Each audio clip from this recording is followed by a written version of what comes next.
ella se refiere. Sí, diga, diga, diga. Ella dice, creo que entendí que si puede repetir el orden en el resumen que estaba Oh, sí, haciendo en la aquí- última diapositiva. Sí, ahí está. Lo puedes ver ahí, ¿verdad? sí, Sí. señor, se ve. Ese, lo que dice donning significa ponerse. Donning. Primero es el aseo de las manos, luego el gown, ¿verdad? Primero me aseo las manos, luego el gown, luego viene la mascarilla o respirador, luego viene el facial o protección de ojos también, y por último los guantes. Eso es para el donning, ponérselo. Luego retirármelo, se llama doffing. Me retiro primero los guantes, luego me retiro el gown, que es el de color amarillo que sale en los videos, ¿verdad? Ajá.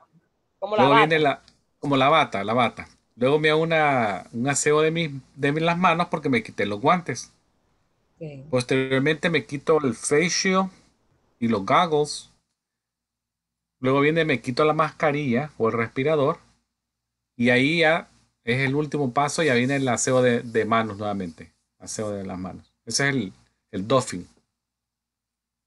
Ok. Ahí, sí. Ahí le va a quedar también el video y luego lo pueden ver de nuevo para tener un orden de cómo me lo pongo, cómo me lo quito. ¿Verdad? El PP. Muy bien.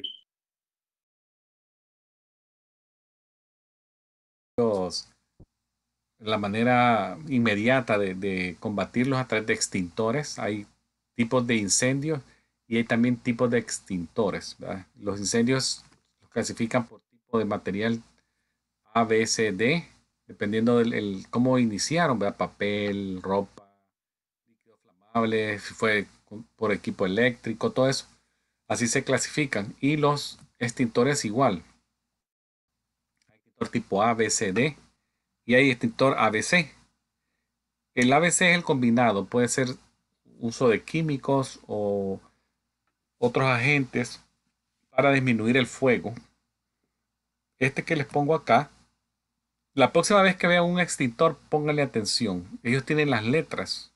Este que yo le tomé la foto para mostrárselos, si ustedes ven, dice ABC.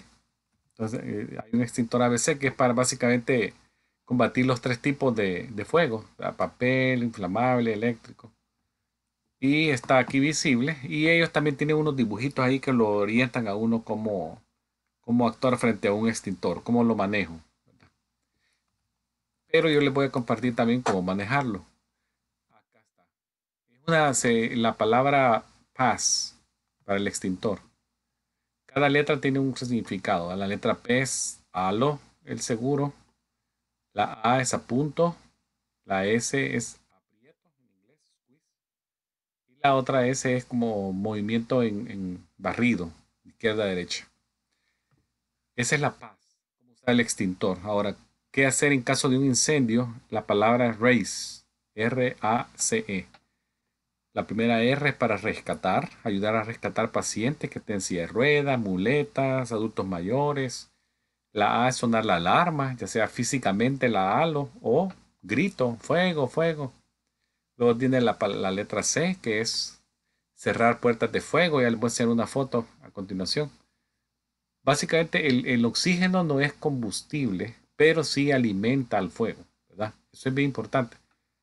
No es que el oxígeno me va a explotar, pero el oxígeno es como un alimento de fuego. Si yo lo contengo de una parte de un edificio, el oxígeno que circule a gran velocidad a otra área del edificio, detengo el fuego en el avance, que sea más lento. Estas son las puertas de fuego, miren. Todas las puertas de fuego tienen la advertencia que dice puerta de fuego y manténgala cerrada, dice por eso mismo, porque no quieren que se mueva oxígeno de una zona o de aire, ¿verdad? De una zona de un edificio a otra. Básicamente, nomás yo pasé por esta zona, al otro lado, la tengo que cerrar. Aquí dice mantenga cerrada la puerta de fuego. Edificios ahora tienen puertas de fuego y se mantienen cerradas. Se abren solamente para circular por ella y luego la vuelvo a cerrar. Se ha visto que eso ha dado resultados y hay que hacerlo, ¿verdad? Tenerlas cerradas.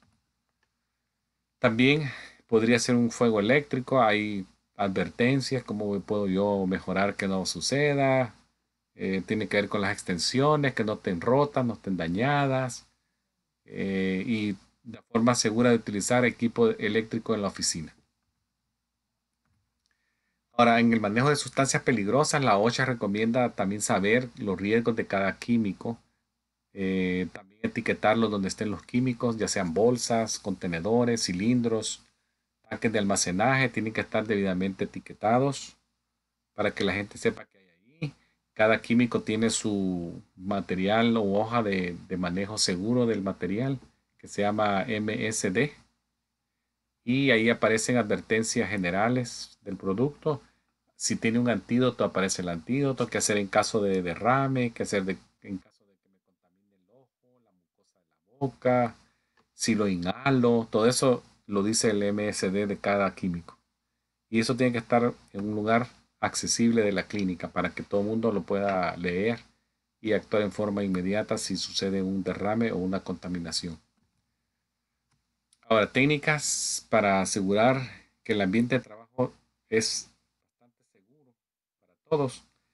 ¿Qué puedo hacer yo? Bueno, una pregunta es, un consejo bien sabio que dicen es, no le dé ningún consejo a un paciente.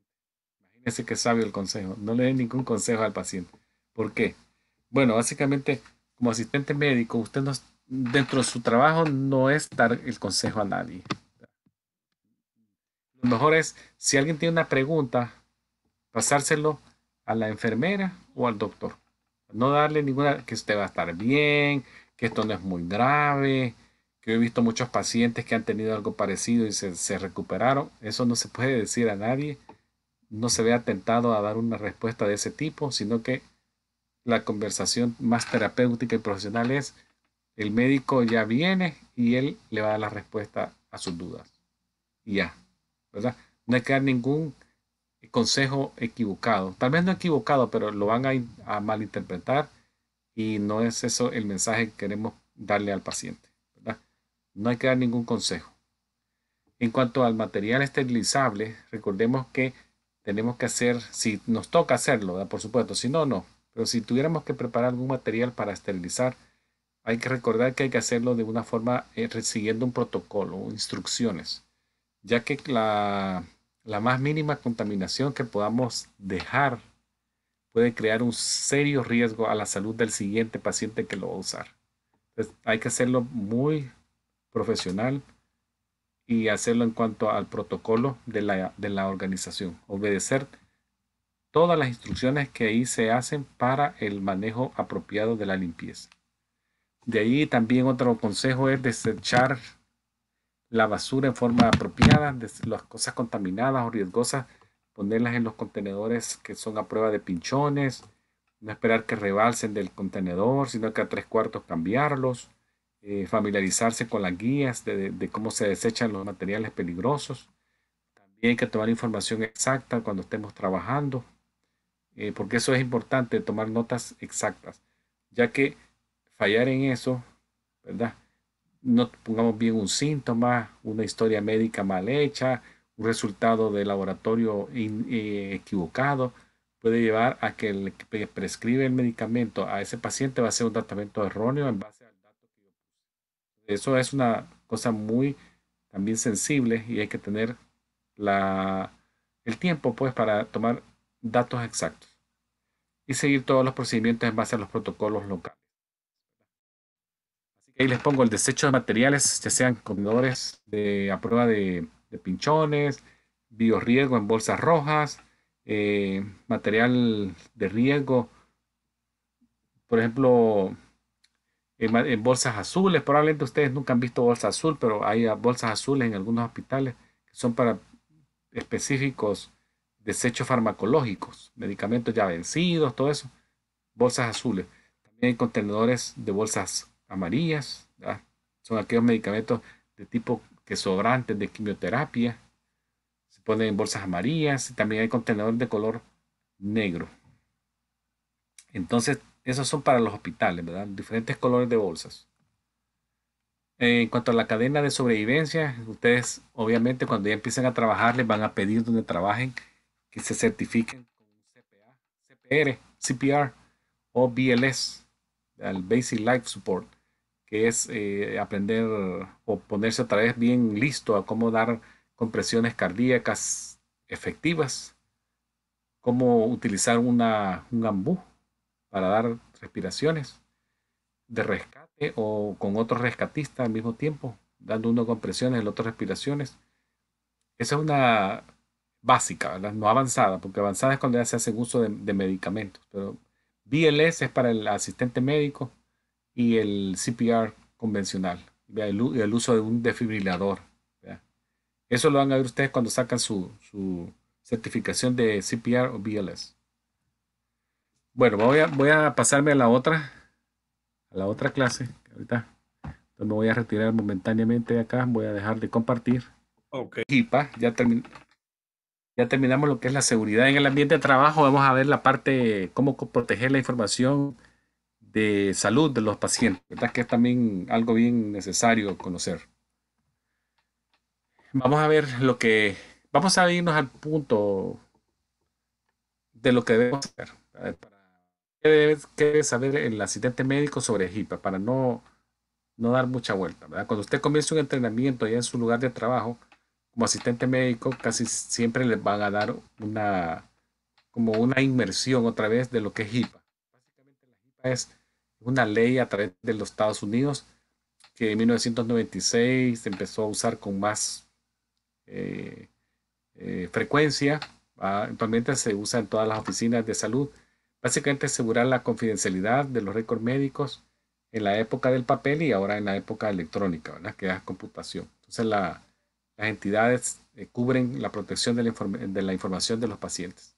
Básicamente, si eso se hace a través de un manejo efectivo de la información, confidencialidad en todo momento, es una parte ética, proteger la información de los pacientes y el asistente médico está obligado a conocer de esto y no, aquí sí no aplica lo yo no sé, aplica que yo no sabía y la ignorancia aquí no aplica.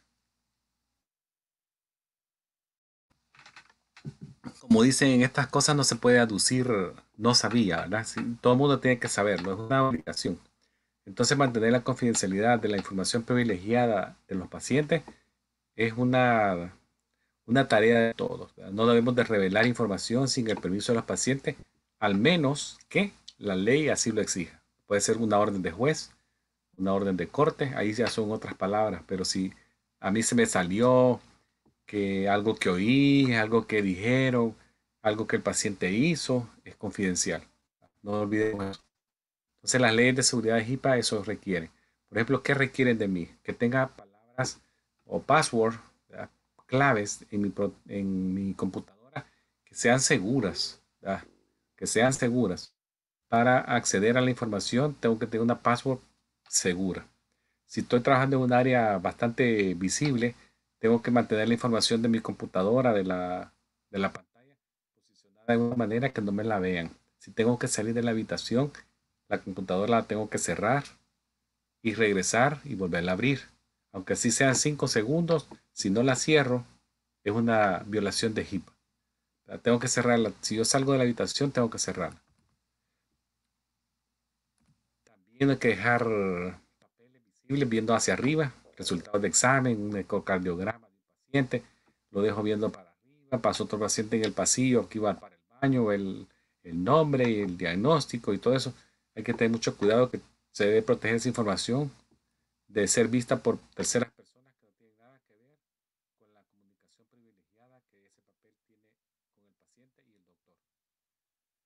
Entonces, todas las clínicas tienen unas reglas de privacidad que se las hacen saber a los pacientes.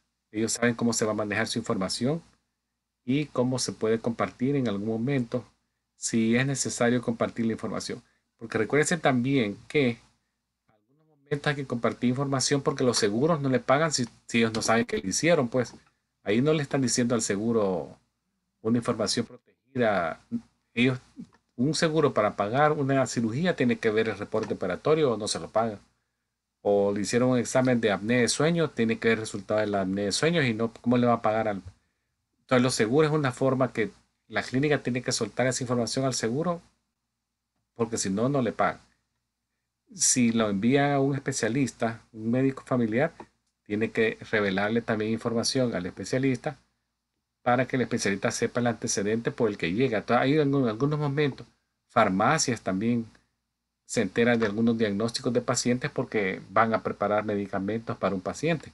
Entonces, pero solo es la información que necesita saber, la más mínima, para el propósito que se comparte. Entonces, a los pacientes se les hace saber sus prácticas de privacidad de la clínica y sus derechos como paciente. Entonces, ¿en qué momento se puede compartir la enfermedad? Para tratamiento, si se está hablando con otro especialista, para pago, seguros, o si hay alguna opción de cuidado de la salud. Esos son los únicos momentos, ¿verdad?, que se hace uso. Los pacientes firman una hoja de que con quién personas pueden compartirse su información, con su hija, con su esposa, con su amigo. El paciente dirá, él es el dueño de la información y él puede dejar uno o dos nombres de los pacientes o de las personas que pueden saber de su diagnóstico y tratamiento. Así sea su esposa, si él no la pone en la lista, no se le puede dar la información. No porque esté casado con alguien, esa persona tiene derecho a saber que tiene que estar escrito. También son los derechos de los pacientes que son también universales en muchos países. Casi todos los países lo tienen, pero no puedo decir universal porque cuestiones religiosas, culturales, cambian.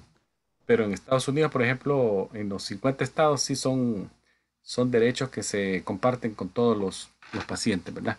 ¿Cuáles son esos? Por ejemplo, tenemos el derecho a recibir tratamiento sin discriminación. Eso es algo que aquí en Estados Unidos se respeta mucho. Discriminación de que de raza, color, religión, género, origen de país, si usted tiene una disability o cualquier sea la fuente del pago. Eso no pueden discriminarle en base a eso. De ahí también tiene derecho a conocer la posición del doctor y el nombre del doctor que le está dando el tratamiento en un hospital. También tiene derecho a recibir información para dar un consentimiento informado. Es un derecho suyo.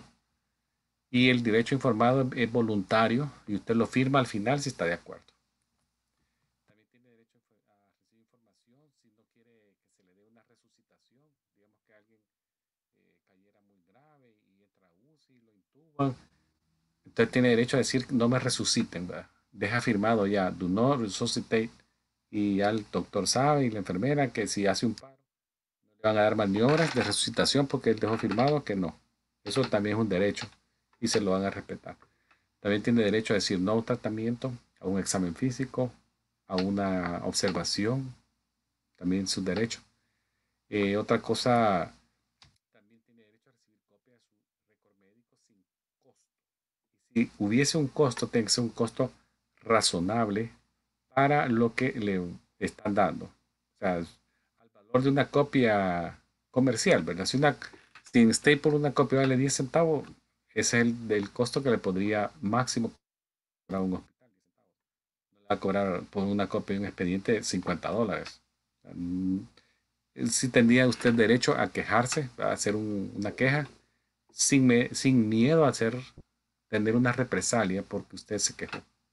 Ese es otro derecho que tiene, ¿verdad? Quejarse sin represalia. También tiene derecho a recibir manejo del dolor en forma eficiente y eficaz, si así lo necesitase su caso. Eh, También tiene derecho a saber sobre las donaciones de órganos. Hay personas que firman y cuando van al motor vehicles, firman si van a ser donantes de córnea, de pulmones, corazón, cualquier órgano. Usted es un derecho que tiene de donarlo o decir no. Usted puede decir no. Si yo fallezco, no pueden tomar nada de mi cuerpo. Eso puede caer escrito también, de que no se va a hacer uso de ningún órgano, so pena de una demanda, ¿verdad? Porque está escrito. Esos son los que se conocen como derechos de vida. Living will o como en nuestro país a veces les dicen testamentos, pero en nuestros países el testamento se relaciona más a las propiedades que el paciente tiene o bienes materiales. Aquí en Estados Unidos el derecho de vida lo hacen los pacientes, más que todo son para tomar decisiones médicas, ¿verdad?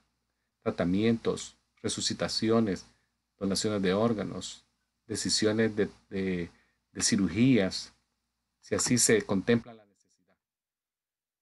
Ahora, en lo cuanto a lo que es la ley y la ética, en la práctica de salud, la diferencia entre ley y ética. Ética es básicamente conocer si algo es correcto o incorrecto. Básicamente solo eso, saber que algo es correcto e incorrecto. Hasta ahí. Yo sé que el ponerse el rojo el semáforo es parar, y si me lo paso es incorrecto, eso es ética de mi parte. Si veo el verde, paso. Si veo el rojo, me detengo. Así sea a las 10 de la noche, 1 de la mañana, 3 de la mañana y nadie me está viendo. Por ética yo sé que el rojo es pararme, ¿verdad? No me lo voy a pasar el rojo porque son las 3 de la mañana. Eso sería ética. Pero, ¿qué pasa si la ética, en mi caso, eh, ya deriva en un conflicto en mi relación moral y comportamiento como persona humana? Ya que, por ejemplo, un paciente que yo sospeche que ha sido abusado, un adulto mayor, como ven al señor ahí con los brazos cruzados, que se sospecha que ha sido abusado de forma física, que no lo dan de comer, tiene golpes en la espalda que no se pueden explicar por las explicaciones que él da. Entonces yo sé que eso es incorrecto y por ética lo tengo que reportar, ¿verdad? Ahí está la enfermera tocándose la cabeza, es un dilema ético. Hasta ahí es ético. Pero ¿qué pasa cuando la ley me lo exige? Ya es una ley, una regla de conducta. Ya no es una decisión que yo tomo en base a decir, oh, creo que es incorrecto, ¿verdad? Que lo abusen del adulto mayor. Bueno, ya cuando es la ley, ya si se sospecha un abuso por ley, yo lo tengo que reportar porque ya sería yo culpable si no lo hago.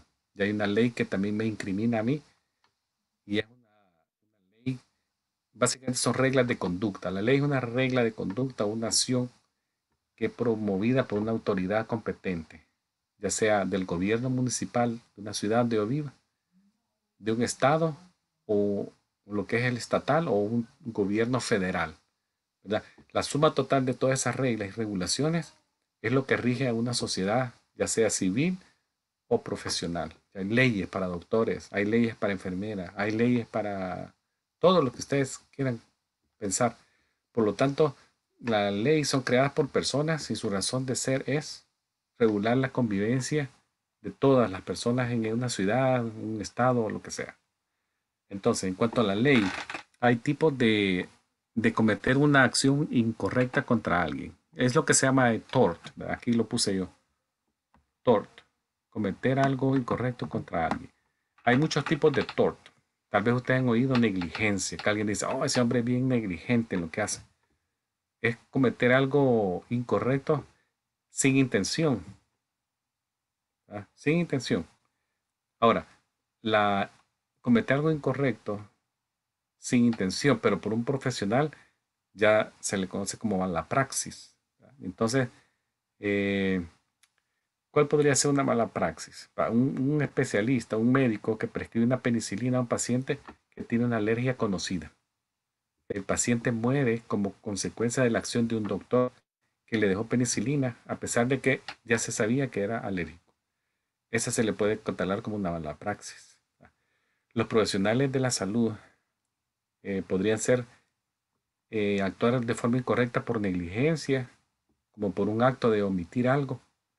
Básicamente se desvían del accionar de una profesión estándar, ya clasificada como estándar. Y esto puede causarle una lesión a alguien o hasta la muerte. Eso es una negligencia, ¿verdad? Puede ser por un error de diagnóstico, un error en el tratamiento de alguien o un error en el cuidado posterior, un seguimiento de un tratamiento de alguien. Entonces, la negligencia, la mala praxis, también otro tipo de error es la difamación, eso más que todo en base a la reputación de alguien, ¿verdad? Ser falsos testimonios de alguien. Invasión de la privacidad podría ser también un tipo de tort, actuar incorrecto. El asalto, hacer una amenaza de tocar a alguien, podría ser un asalto. Battery, cuando ya se toca a alguien, un toque ofensivo, o uso de fuerza en una persona sin consentimiento de ella o justificación legal. Eso es una battery. Entonces, ¿cómo me puedo evitar yo un asalto o una battery? Obteniendo un informe consentido. En inglés sería informed consent. Es cuando la persona entiende por qué le van a hacer un tratamiento médico y firma voluntariamente que acepta el tratamiento que el doctor le ofrece. Entonces, todo profesional médico debe de asegurarse que el paciente entienda y consienta que todo procedimiento que se le va a hacer está de acuerdo y firma, ¿verdad? Si un doctor le ordena a un paciente sacarle sangre o le ordena una inyección, el paciente tiene el derecho a decir no. Tiene derecho. Pero si dice sí, entonces puede hacer un consentimiento informado y se le procede a hacer lo que el doctor le dio. Si el paciente es un menor de edad, su padre será el encargado o el guardián que le llaman en su representación, autoriza. El abandono también es otro tort, ¿verdad? Abandonar el cuidado de una persona sin haberle dicho. El doctor no se puede ir mañana a desaparecer de la vida de un paciente como por arte de magia, ¿verdad? Hoy estaba el doctor, mañana ya no está. Y le habla, lo va a ver ya y la clínica cerrada, nadie le dijo nada. Eso puede ser un motivo de una demanda y por abandono, porque recuerden que hay una relación contractual médico-paciente, que si el paciente quisiera, lo demanda porque lo abandonó, lo dejó sin tratamiento de salud. El médico está en la obligación de avisarle por lo menos 30 días antes que se va a ir. Él tiene su derecho de irse, pues, le salió un trabajo en Arizona, donde le pagan más, o se siente más cómodo porque no le gusta el frío aquí arriba. Entonces dice, me voy a ir, puede irse, pero tiene que decirle por lo menos por escrito 30 días antes. Ahora, hay otro de mala praxis, hay algo que se lo van a ver, se dice res ipsa loquitur. Yo se los pongo acá porque a veces lo han preguntado en el examen, esa frasecita. ¿Y qué significa eso? Las cosas hablan por sí mismas. Es una palabra que significa las cosas hablan por sí mismas. Y por ejemplo, que en un caso de una demanda, por ejemplo, a alguien le dejan una esponja, una torunda, una gasa, un separador, una tijera pequeña dentro de una cirugía. Alguien aplica esa frase que les digo ahí. Las cosas hablan por sí mismas. Quiere decir que no hay otra forma de explicarlo, ¿verdad? Y tiene algunas eh, unos criterios, ¿verdad? Por ejemplo, dice, la paciente está bajo el cuidado del paciente. La paciente está bajo el cuidado del doctor cuando sucedió el daño. Ese es un criterio. La causa del accidente es desconocida, pero no pudo haber pasado en forma natural sin negligencia. O sea, ¿cómo puede terminar una torunda, un separador o una pinza adentro de un campo quirúrgico sin que hubo negligencia? No están diciendo que fue intencional, que el doctor la quiso dejar con una mala interpretación pero entonces esas palabras la ocupan como cuando dice, las cosas hablan por sí mismas. Está ahí y casi que los abogados tienen ya ciertas características para hacer efectivo ese tipo de demanda y lo ocupan mucho. Si bien es cierto, se pueden tardar meses en probarlo o en lo que se van a la corte y todo eso, pero son casos que se ven bastante, bastante frecuentes. Entonces, por eso se los quise poner yo ahí, lo que era esa frase res ipsa loquitur, porque puede ser que la vayan a ver en una de las preguntas y ahora ustedes ya saben qué significa eso. Ahora, veamos lo que es la preparación de los pacientes y los encuentros. Eso lo mencioné la vez pasada y les dije que el asistente médico podría tener dos variables en el ejercer la profesión. Una era la parte clínica y la parte administrativa, ¿verdad? La parte clínica podría ser hacer triage de pacientes, escoge de pacientes por características de más prioridad, menos prioridad. Trabajar con consentimiento informado, preparar información para seguros, tomar signos vitales o actualizar expedientes. En ese quehacer que van a estar haciendo trabajo, van a toparse con lo que se conoce como PHI. ¿Qué es eso de PHI? Vamos a ver. PHI es información protegida de salud. Incluye muchos identificadores que hay que proteger. Vamos a ver cuáles son esos identificadores que hay que conocerlos. Porque si no los conozco, ¿cómo los puedo proteger? Vamos a ver cuáles son. Por ejemplo, me voy a quedar acá para mencionárselo.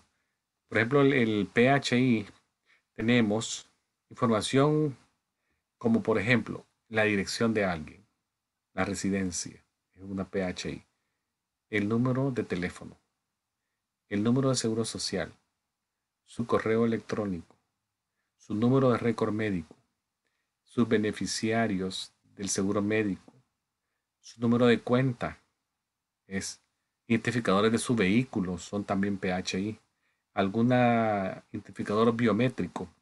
Hay gente que se hace prueba de ADN, huellas, fotografías de cara completa, parte de su cuerpo. Son características individuales, privadas, PHI. Si ustedes ven, son como 18 indicadores, ¿verdad?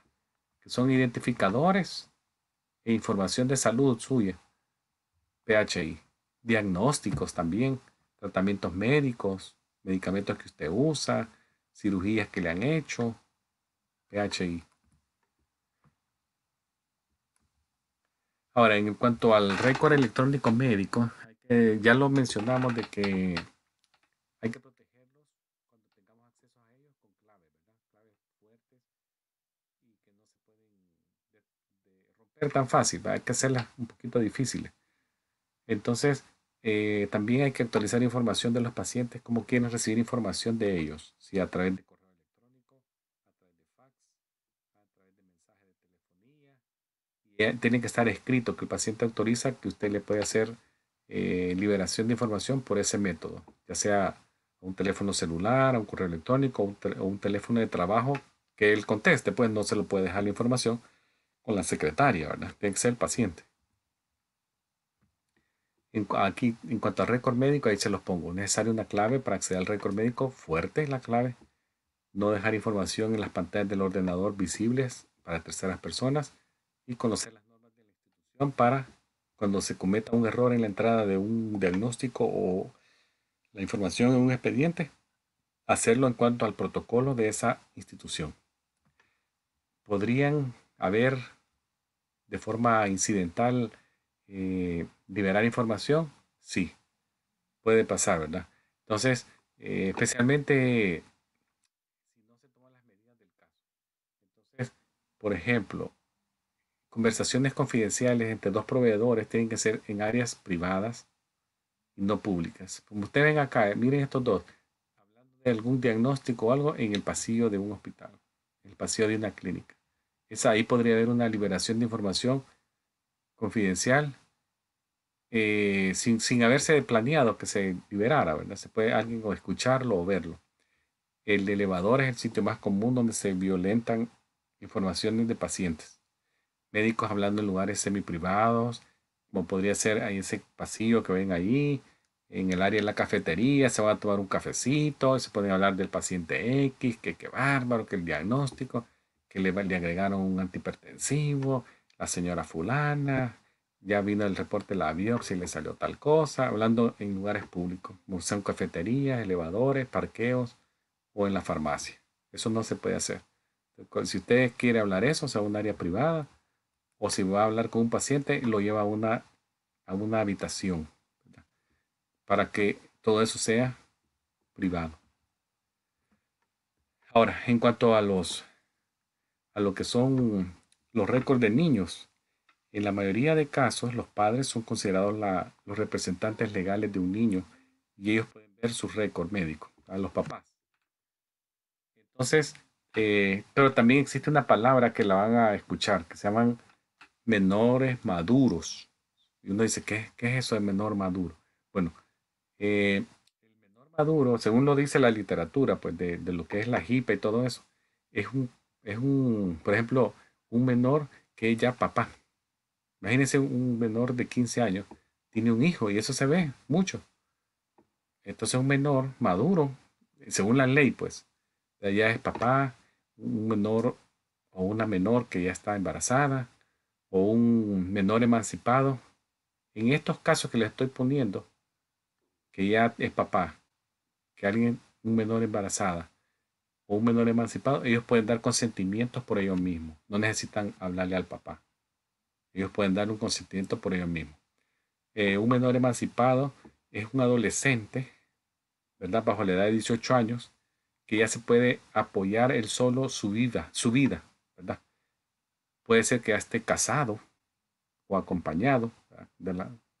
En active duty en el militar, o se le ha dado una emancipación a través de una corte. La corte lo puede nombrar emancipado, o ya no está viviendo en la casa. Ven estos jóvenes que a veces huyen de casa a los 16 años, él ya no está viviendo con los papás, puede ser que esté trabajando, obtiene comida para subsistir. En ese caso, que ya se puede soportar él solo, ya se le conoce como un menor emancipado y él puede tomar decisiones de tratamiento y dar su propio informed consent. Así dice la ley.